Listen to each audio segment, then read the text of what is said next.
Vamos para os nossos 10 passos, vou passar eles rapidinho e depois a gente vai fazer eles no nosso exercício junto com a cerveja, tá? Vamos lá. Primeiro passo. No caso do BJCP, especificamente, a gente não precisa necessariamente ter isso. A gente pode fazer um papel em branco, como a gente vai fazer agora, na sequência, mas considerando que, né, a gente vai fazer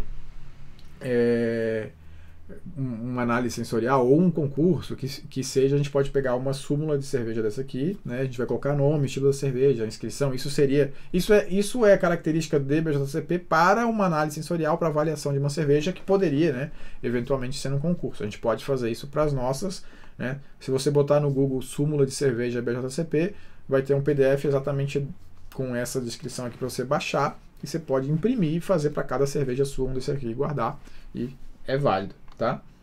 Então, beleza, preenchi a súmula, primeira coisa. Segunda, a minha já está aberta, mas é inspeção visual, né? Pegar a cerveja, olhar, ver como é que está o enchimento dela, ver se tem algum sedimento, ver se aparece algum problema. É incomum, né, aparecer, mas qualquer coisa aqui, um sedimento que pode ser, já conseguiria, né, perceber algum problema que a garrafa poderia apresentar. Isso já ficaria como destaque para a gente, tá? Depois disso, a gente vai servir a cerveja. E aí, obviamente, não tem como não ver, né? A hora que eu estou servindo, eu já vou perceber como é que forma a espuma, como é que está a carbonatação, como é que ela formou, como é que ela se mantém. Na sequência, eu vou para aroma, porque eu preciso fazer o aroma o quanto antes, vamos dizer assim, porque a partir do momento que eu abrir a cerveja já começo a perder aroma. Se eu demoro para botar o nariz e sentir os aromas que ela tem, eu corro o risco, né, de alguns voláteis ali que sejam bem voláteis, alguns aromas bem voláteis, eu já perca e eu não perceba se eu demorar um pouquinho para sentir esse aroma. Então, dica, né, fazer essas 3 inalações curtas, então, para puxar algumas coisas, e mais 2 um pouco mais longas. Posso fazer aquilo que eu falei para vocês, né, de dar um retrogosto depois que eu botar na boca. Aqui ainda não, mas eu já posso aqui anotar, né, malte, lúpulo, levedura, o que eu senti. Se eu sentir algum defeito, também já posso anotar. Então, começo as anotações aqui pelo aroma, tá? Na sequência, eu vou para uma inspeção visual. Eu já vi ali primeiro como estava a carbonatação de cara, mas agora eu vou fazer a inspeção de fato, né? Vou ver a cor que ela tem, um padrão de cor, né? E às vezes eu posso ficar, não assim, sabe, que cor que é? Amarelo. Eu posso ir mais além, né? Eu posso falar um amarelo, um dourado, né? Posso falar um amarelo palha, um dourado profundo, né? Quase um cobre. Então eu posso tentar descrever mais claramente, né? Tentar ser mais preciso nessa avaliação de cor, para não ficar só amarelo, vermelho e preto, por exemplo, né? Posso fazer mais cores com descrições um pouco melhores, tá?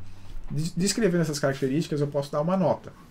Quando eu falo nota, pegando uma súmula daquela ali, tem uma referência de nota para essa característica e eu vou dar nota. Vocês, numa análise sensorial típica, poderia simplesmente descrever como que é que cor que é, como que é transparente. Não, essa cerveja aqui, por exemplo, é translúcida, né? Ó, tá vendo? Legal, tô botando aqui, tô aparecendo lá, ó, atrás. Então é uma cerveja completamente transparente, cristalina, né? Ó, eu poderia dar aula aqui. Fica meio estranho, com a cara desfigurada, mas tá aí, ela é cristalina, tá? Vocês conseguiriam me ver.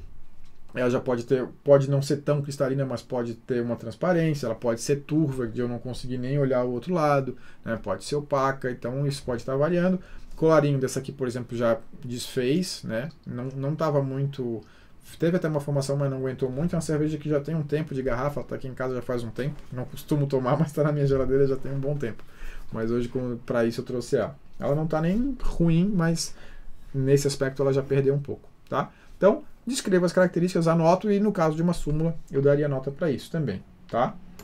Bom, 6º passo. Daí eu posso cheirar novamente, tá? Vejo se mudou, a cerveja já esquentou um pouquinho, será que tem algum aroma que apareceu que não tinha antes, tá? Anoto novamente, se teve alguma coisa nova, né? Se apareceu algum aroma diferente, eu posso anotar. Para efeito de súmula, não recomenda-se, embora muita gente aqui já bote a nota para aroma, algumas recomendações de BJCP falam para a gente não anotar já o aroma, esperar um pouquinho mais, porque pode aparecer mais alguma coisa ainda, e isso eventualmente mude a nota que a gente daria para uma cerveja, tá? Depois a gente pode experimentar, aí a gente pode botar na boca, enche a boca, engole, pode exalar pelo nariz, como eu falei, ó. Aqui vem bastante aroma. Quando a gente faz esse processo, traz bastante aroma. E vocês vão perceber que são aromas que eu não sinto aqui. Fazendo isso aqui não aparece muito, mas uma vez que eu dou um gole e inspiro, aparece. Nessa aqui o lúpulo aparece bem mais quando eu faço isso. Então, para alguns de vocês, de repente, eu vou falar, o Daniel falou que tinha aroma de lúpulo e tal, pô, nossa, nem senti. Quando fizer isso, assim, puta, pior é que não é que tem lúpulo mesmo.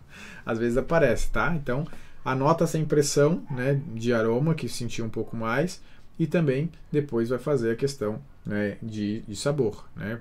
Malte, lúpulo, álcool, defeito, o retrogosto. Então, por exemplo, botei aqui, quase como se fosse se estivesse arrotando, assim, o que fica na boca, como que volta. Se eu dou um arrotinho aqui, o que vem, né? Claro, por isso que não é bom comer uma feijoada, um camarão, uma milanesa, aí, de repente, eu vou passar para fazer uma análise sensorial dessa, vou dar um arrotinho para sentir o que tem de retrogosto de cerveja e vai vir muita coisa, né?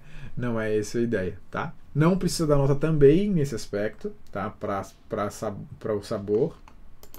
E aí a gente pode pontuar a sensação de boca, né? Carbonatação, corpo, viscosidade, isso aqui a gente pode sentir, perceber e já notar. E quando eu falo em nota, né? Aqui trago de novo esse elemento. A gente está falando de julgamento, né? Por exemplo, por que eu vou dizer qual que é a nota? Bom, carbonatação. A cerveja pode estar super carbonatada. Isso é bom ou ruim? Depende do estilo. Esse estilo é para ser muito carbonatado ou não? Se for para ser muito carbonatado, tá certo, dentro do estilo nota boa. Se for para ser flat, pouca carbonatação, tá errado, né? Corpo, ela é leve, corpo baixo, corpo alto, de acordo com o estilo, tá dentro do estilo não. Isso vai dar a referência. Então, nossa, a cerveja está bem viscosa. Tá, mas era para essa cerveja que tem corpo baixo. Então, se ela está viscosa, é sinal de que você não atingiu o FG, provavelmente. Ela está com corpo alto, com certeza tem vários outros problemas, vai parecer sensorialmente outras coisas.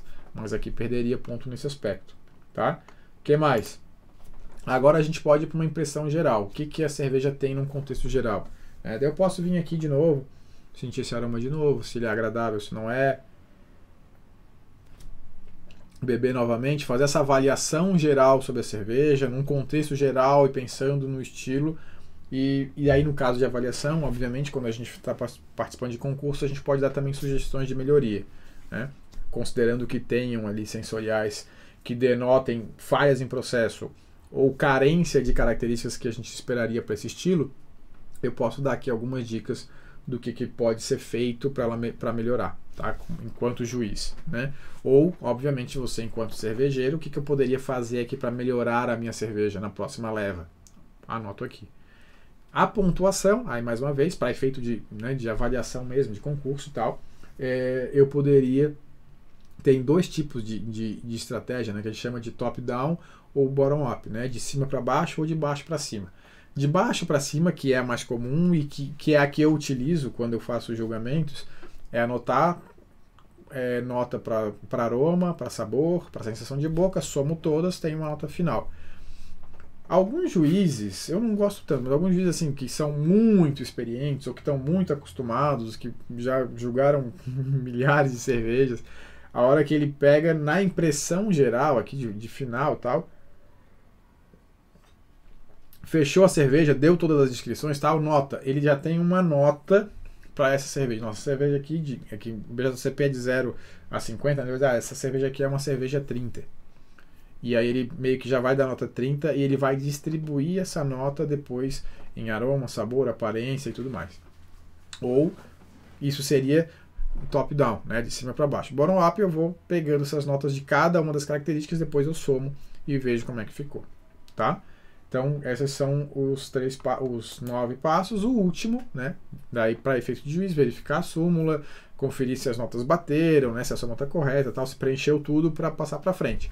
No caso, né, a gente avaliando por nós mesmo, não precisaria disso, ou sim, né, para conferir se está tudo certo. Que, por exemplo, vai que você anotou isso para arquivar e ter depois um controle. Aí você vai olhar aqui e ver que você não colocou o nome da cerveja. Que cerveja era essa? Aí você vai guardar lá na frente, depois de meses, anos, sei lá, você vai querer comparar. Puta, cadê a ficha que eu fiz aquela IPA? você vai começar a procurar e não tem, né? Não botou o nome. Ah, puta, tem uma ficha aqui sem nome, será que é essa? Não sei. Então é bom, sempre bom a gente fazer esse confere no final.